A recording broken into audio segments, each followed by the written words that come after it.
Assalamualaikum warahmatullahi wabarakatuh. Selamat siang teman-teman semua yang sedang menonton video kali ini. Perkenalkan, nama saya Hari Sugiarto. Saya merupakan mahasiswa manajemen Fakultas Ekonomi dan Bisnis Universitas Muhammadiyah Purwokerto dalam memenuhi tugas mata kuliah Sistem Informasi Manajemen, yang dimana saya akan membahas tema yaitu tentang keamanan data konsumen financial technology.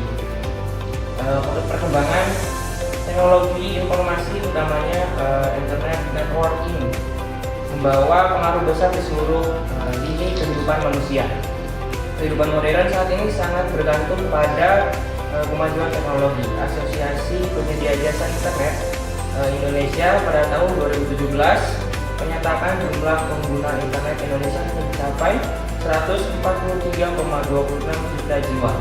Jadi tingginya pengguna jasa internet di Indonesia juga berdampak pada pertumbuhan pesatnya perusahaan finansial teknologi. Nah, pada pokok pembahasan pada kali ini yaitu ada 7 pokok pembahasan. Yang pertama, mengidentifikasi dan menganalisis isu etika dan sosial dalam sistem informasi. Yang kedua, merumuskan sistem penerapan telekomunikasi dan networking. Yang ketiga, mengembangkan strategi keamanan informasi. Yang keempat, merencanakan dan mengimplementasikan sistem pendukung pengambilan keputusan. Yang kelima, menerapkan sumber daya komunikasi dan komunikasi. Yang keenam, mengimplementasi visi dan perancangan sistem informasi. Yang ketujuh, mengelola kesuksesan dan kegagalan penerapan sistem informasi. Pada isu etika dan sosial dalam sistem informasi, bahwa pesatnya pertumbuhan perusahaan finansial teknologi juga dikarenakan finansial teknologi menawarkan beragam layanan keuangan yang sangat membantu masyarakat dalam menjalankan roda perekonomian menjadi lebih efektif dan efisien, khususnya sektor keuangan. Namun dalam pelaksanaannya, ternyata bisnis finansial teknologi memiliki potensi resiko. Setidaknya ada 2 potensi resiko, yaitu resiko keamanan data konsumen dan risiko kesalahan transaksi. Jadi masing-masing pihak dalam bisnis fintech timbulnya aksi kejahatan online seperti penyadapan, pembobolan, dan cyber security mendalam transaksi finansial perbankan, menjadikan masyarakat menjadi ragu untuk melakukan transaksi online.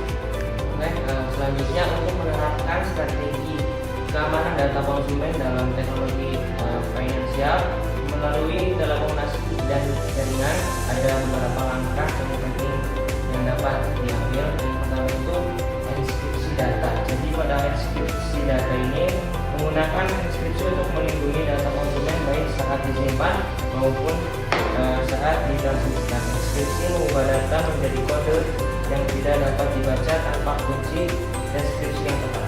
Yang kedua, orientasi multifaktor atau MFA, mengimplementasikan untuk memastikan bahwa hanya pengguna yang sah yang dapat mengakses data. Jadi ini bisa melibatkan kombinasi kata sandi, kode verifikasi, atau biometrik seperti sidik jari. Yang ketiga yaitu protokol keamanan jaringan, bahwa menggunakan protokol keamanan seperti HTTPS untuk memastikan bahwa komunikasi antara pengguna dan server yang aman dari penyadapan. Yang keempat yaitu manajemen akses berbasis peran. Jadi pada manajemen akses berbasis peran ini membatasi akses ke data hanya kepada karyawan yang memerlukan akses tersebut untuk mereka bekerja.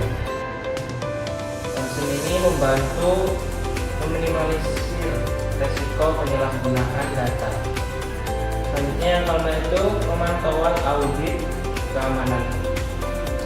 Jadi melakukan pemantauan dan audit secara rutin untuk mendeteksi dan merespon ancaman keamanan dengan cepat.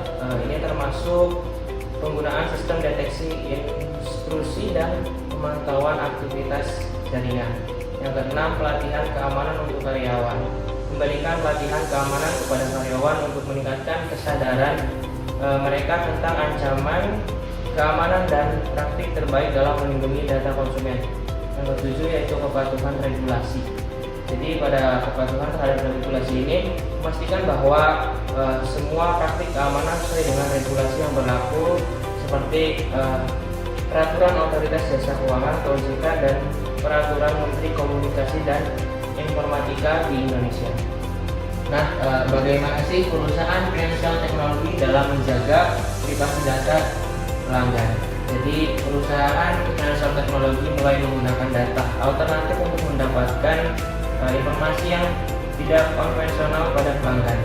Data alternatif tersebut termasuk yang pertama yaitu informasi sensitif dan sangat pribadi lainnya seperti perilaku belanja online pelanggan. Yang kedua itu pola perilaku jaringan sosial seperti jenis interaksi yang pelanggan miliki, cara pelanggan menanggapi masalah tertentu secara online. Yang ketiga, cara mereka menggunakan internet. Yang keempat, profil psikolog mereka. Jadi perusahaan financial teknologi ini harus berkomitmen terhadap privasi data, meningkatkan dan membuktikan kepada pelanggan bahwa mereka menganggap keamanan cyber secara serius dan telah melakukan langkah-langkah yang memadai untuk keamanan data dan transaksi pelanggan mereka.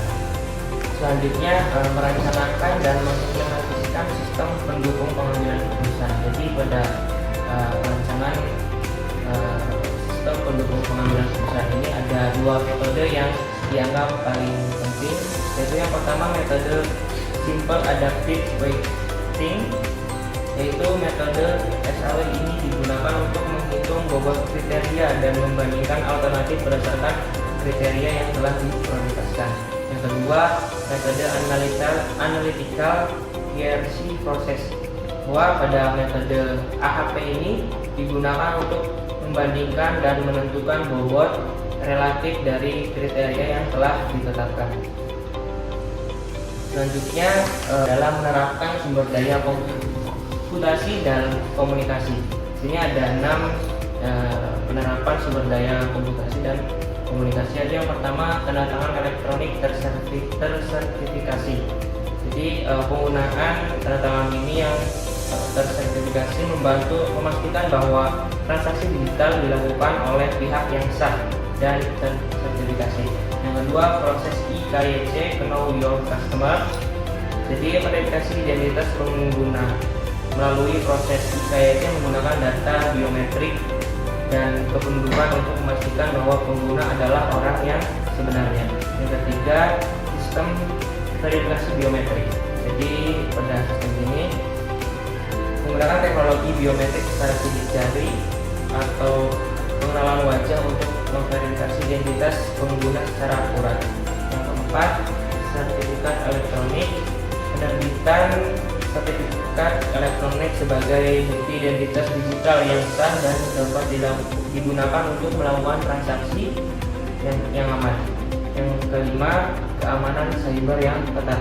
Jadi implementasi langkah-langkah keamanan cyber yang kuat untuk melindungi data dan transaksi pelanggan dari ancaman seperti peretasan dan pencurian data. Yang keenam, edukasi pengguna.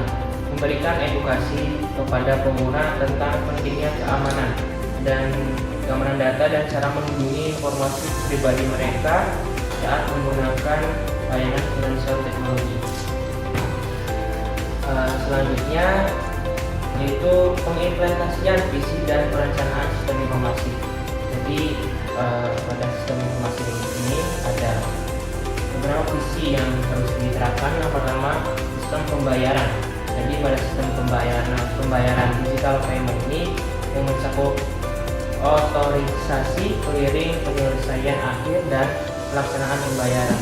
Contohnya penggunaan teknologi blockchain atau distributed ledger untuk penyelenggaraan transfer dana untuk uang elektronik, dompet elektronik, dan mobile payments. Yang kedua, mendukung pasar, merupakan financial teknologi yang menggunakan teknologi informasi dan atau teknologi elektronik untuk memfasilitasi pemberian informasi yang lebih cepat dan lebih murah terkait dengan produk atau layanan LJK kepada masyarakat. Yang ketiga, manajemen investasi dan manajemen risiko.